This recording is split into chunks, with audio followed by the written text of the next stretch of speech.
राज्य के सबसे अहम विभाग की जिम्मेदारी अब सम्राट चौधरी के हाथों में आ गई है।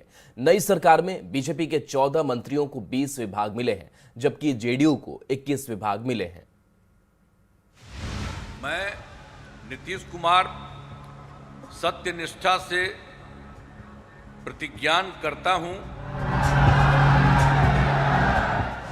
शपथ ग्रहण के ठीक एक दिन बाद बिहार में मंत्रियों के बीच विभागों का बंटवारा हो गया है। नई कैबिनेट में सबसे चौंकाने वाला बंटवारा गृह विभाग का है। बीजेपी को पहली बार सबसे अहम गृह विभाग मिला है।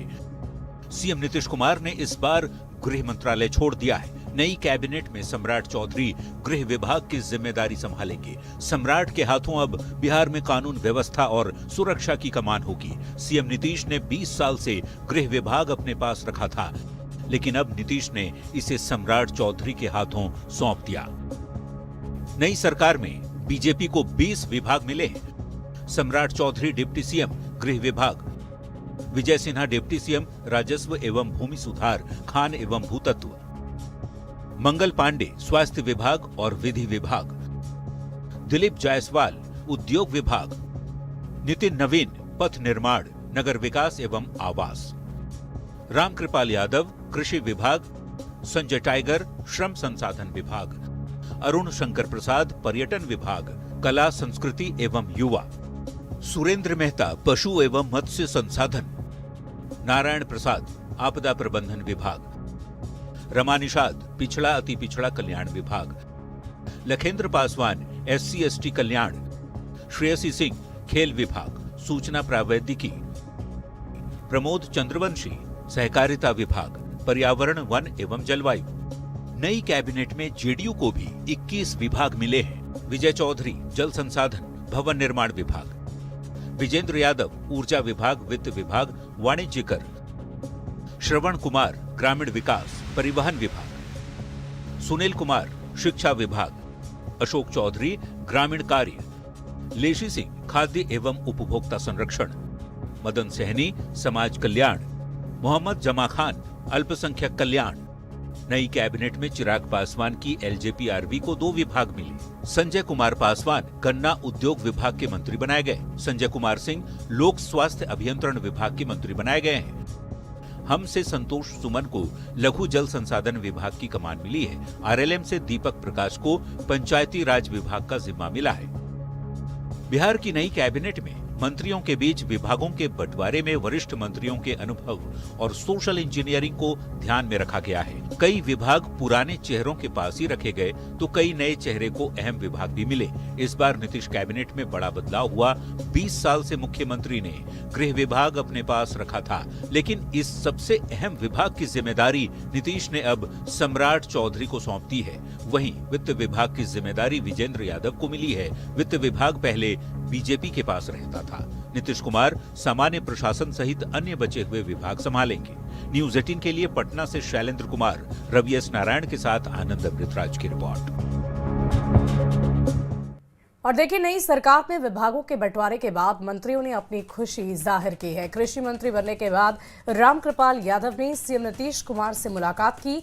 रामकृपाल ने कहा कि बिहार के लोगों की भलाई के लिए हम काम करेंगे। तो पथ निर्माण मंत्री ने कहा कि सीएम नीतीश के विजन पर काम करेंगे। ग्रामीण विकास मंत्री श्रवण कुमार ने भी कुछ ऐसा ही बयान दिया है। गया था उनसे आशीर्वाद प्राप्त करने के लिए, नई जिम्मेदारी भी दिया है उन्होंने, तो उस जिम्मेदारी का निर्वहन कर सकूं, उनके सोच के अनुकूल विकसित बिहार में अपने योगदान दूं, ताकि बिहार विकसित हो जाए, तेज रफ्तार से आगे बढ़े। यही उनका आशीर्वाद लेके जो जिम्मेदारी मिली है उसके अनुरूप मैं काम करूंगा, बिहार की भलाई करूंगा।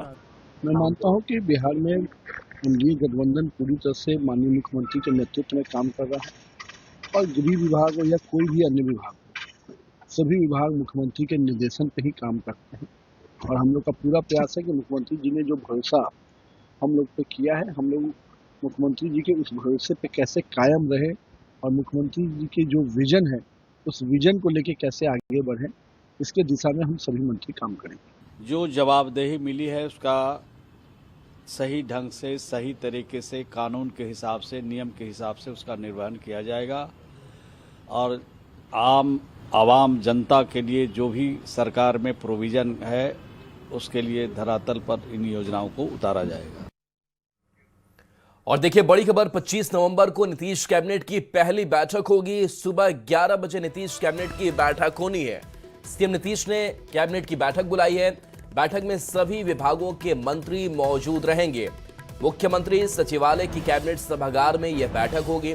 बैठक में सरकार बड़ा फैसला ले सकती है। इसके साथ साथ सबसे अहम बिहार विधानसभा सत्र बुलाए जाने को लेकर भी फैसला किया जाएगा। तो नीतीश कैबिनेट की यह पहली बैठक होगी नई सरकार गठन के बाद से, और बिहार विधानसभा सत्र बुलाए जाने को लेकर भी फैसला लिया जाएगा।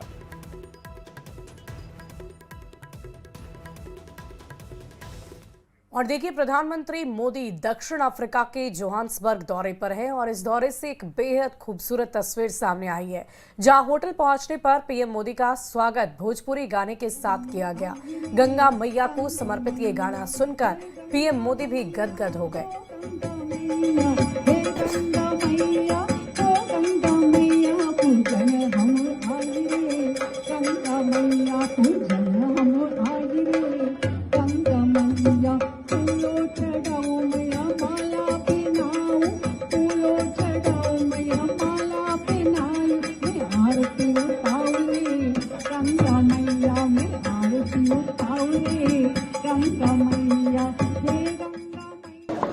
वो भोजपुरी गाना है। मैं ट्रांसलेट करना तमिल में, तो I sang both Bhojpuri and Tamil together. मैं आरती उतावरे गंगा मैया, मैं आरती उतावरे गंगा मैया, हे गंगा मैया हो गंगा मैया, मैं पूजन आई रे गंगा मैया, मैं पूजन हम आई रे गंगा मैया। वहीं इसके बाद पीएम ने मैथिली में एक सोशल मीडिया पोस्ट भी किया। पीएम ने पोस्ट में अपने इस अनोखे स्वागत के अनुभव को साझा किया। उन्होंने लिखा कि ई हमरा लेल अत्यंत हर्ष और भावनात्मक अनुभव छेल जे हम जोहान्सबर्ग में दक्षिण अफ्रीकी गिरमिटिया गीत गंगा मैया का प्रदर्शन देख सकलहु। एही लेल ई देखब सराहनीय अछि जे ई सांस्कृतिक संबंध आयो जीवंत राखल जा रहल छी।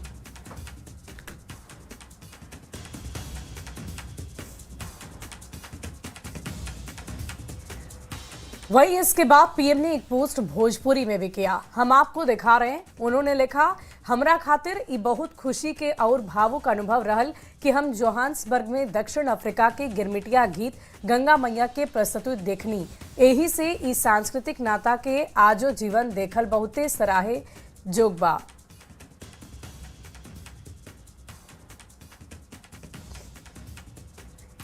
बिहार विधानसभा चुनाव में हार के बाद कांग्रेस की कलह बढ़ती ही जा रही है। महिला कांग्रेस की अध्यक्ष शरबत जहां फातिमा ने अपने पद से इस्तीफा दे दिया है, जबकि बिहार के कांग्रेस मुख्यालय सदाकत आश्रम में बागी नेता धरना पर बैठे।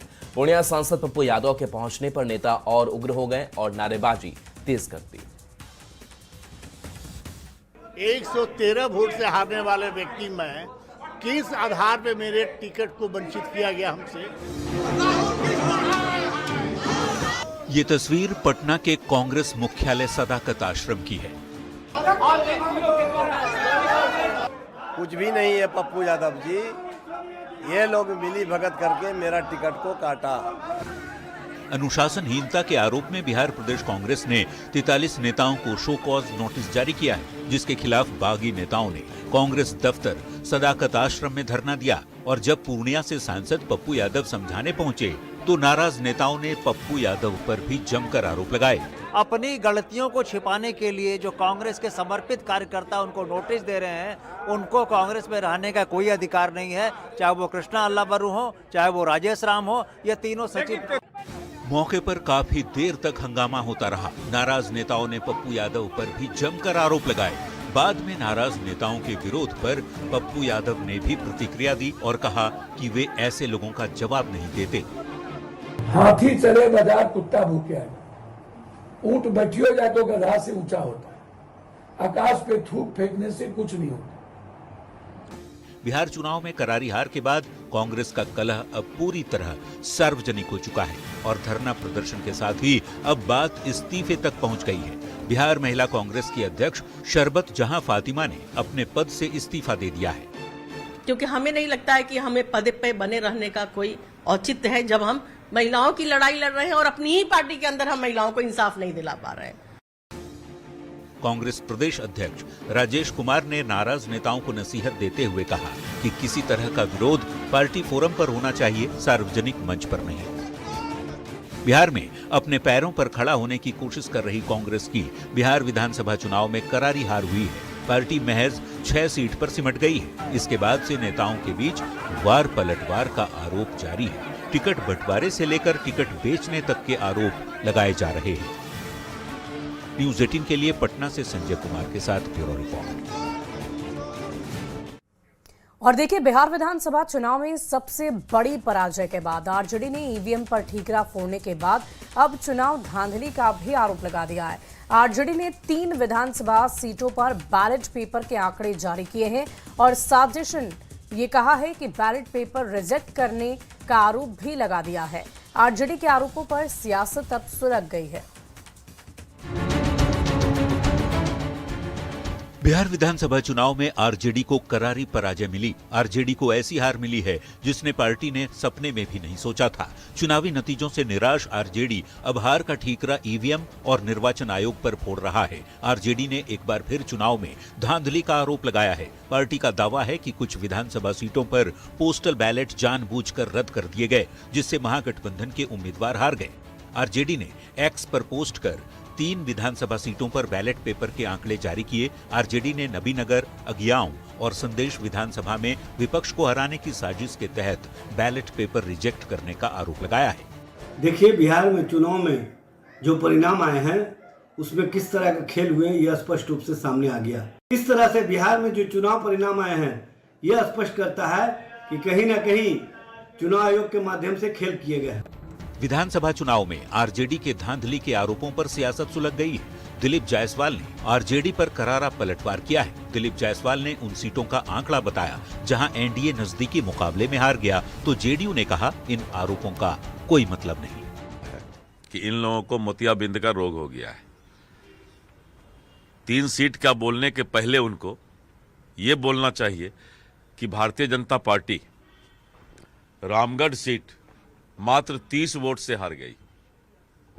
ये उनको याद नहीं आया। फारबिसगंज मात्र 100 वोट से हम हार गए। ढाका सीट पवन जायसवाल जी 173 वोट से हार गए। चनपटिया 38 वोट से हार गए। उनके द्वारा आरोप लगाना ये कोई नई बात है। वो तो आज आरोप लगाए, कल अपने भूल जाते हैं। आरजेडी और कांग्रेस जिंदगी भर कभी पलट के ये लोग सत्ता में नहीं आएंगे अगर ये लोग बहाने बनाना नहीं छोड़ेंगे। हर हार के बाद आपको एक ईमानदार मंथन करने की जरूरत है। आरजेडी के आरोपों और दावों के उलट अब जरा इन आंकड़ों को भी देख लीजिए। कई ऐसी भी सीट है जहां बेहद कम अंतर से एनडीए को हार का सामना करना पड़ा है। कैमूर के रामगढ़ सीट पर बीएसपी ने सिर्फ 30 वोट के अंतर से जीत दर्ज की और बीजेपी को हार का मुंह देखना पड़ा।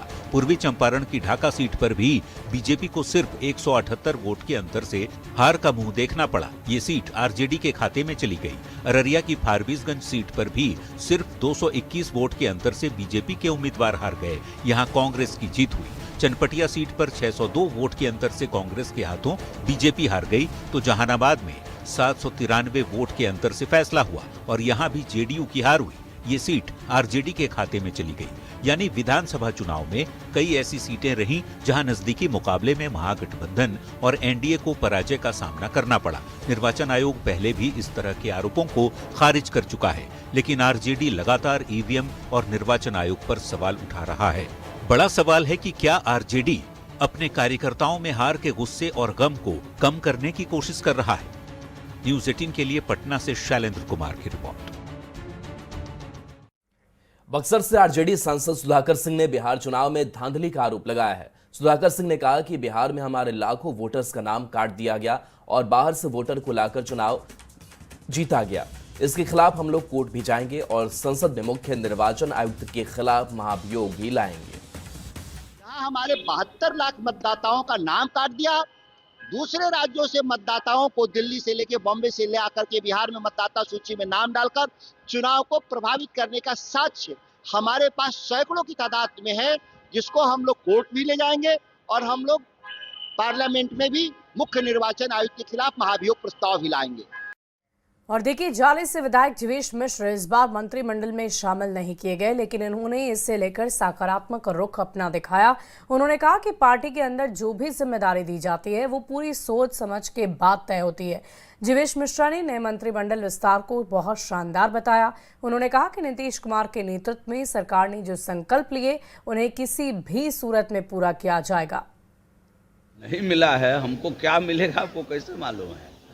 पार्टी के अंदर जो भी दायित्व तो मिलता है, पार्टी के शीर्ष नेतृत्व बहुत सोच समझकर उस काम को करते हैं। बहुत शानदार जानदार मंत्रिमंडल विस्तार नीतीश सरकार की हुई है। नीतीश जी के नेतृत्व में यह सरकार ने जो संकल्प लिया है उसको हर हालत में सरकार पूरा करेगी और हम समझते हैं कि शीर्ष नेतृत्व का जो निर्णय है वो सर्वोत्तम है। बिहार विधानसभा चुनाव में बेहतर रिजल्ट के बाद पहली बार एआईएमआईएम चीफ असदुद्दीन ओवैसी सीमांचल पहुंचे। एआईएमआईएम ने सीमांचल में 5 सीट पर जीत दर्ज की है। वहीं ओवैसी ने बायसी और अमौर विधानसभा में जनसभा को संबोधित किया और जनता को धन्यवाद दिया। कहा कि जब तक सीमांचल का विकास नहीं होगा तब तक इन विधायकों को बैठने नहीं देंगे। सीमांचल की महान जनता ने जितना बड़ा जनादेश कि आप तमाम ने अपने इत्तेहाद को मजबूत करते हुए यहाँ से मजलिस इत्तेहाद मुस्लिमीन के उम्मीदवार को जनाब गुलाम सरवर साहब को आपने कामयाब किया। मैं आपको मुबारकबाद देता हूँ कि ये आपके इत्तेहाद की कामयाबी है, ये आपकी एक सियासी सोच की कामयाबी है।